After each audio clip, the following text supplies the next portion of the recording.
একটি মানবিক ও বৈষম্যহীন বাংলাদেশ গড়তে সবাইকে আত্মত্যাগের জন্য প্রস্তুত থাকতে হবে বলে মন্তব্য করেছেন জামায়াতে ইসলামের আমির ডক্টর শফিকুর রহমান।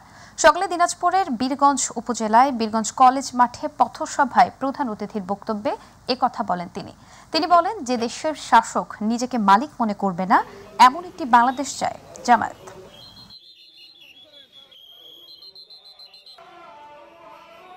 এইভাবে জাতির প্রত্যেকটা প্রাপ্তবয়স্ক মানুষের হাতে সেই রাষ্ট্রকে কাজ তুলে দিতে হবে। আমরা এমন একটি জাতি চাই, দেশ চাই, যেখানে অফিস আদালত ও কাছারিতে কোনো ঘুষের বাণিজ্য আর চলবে, যেখানে কোনো চাঁদাবাজার হাত বাড়াবে না, যেখানে কোনো দখলদারের কোনো অস্তিত্ব থাকবে না। এমন একটি বাংলাদেশ আমরা চাই। আমাদের মা বোনেরা তারা ঘরে বাইরে সর্বত্র ইজ্জত এবং নিরাপত্তার সাথে তাদের দায়িত্ব পালন করবেন। এমন একটি বাংলাদেশ আমরা চাই।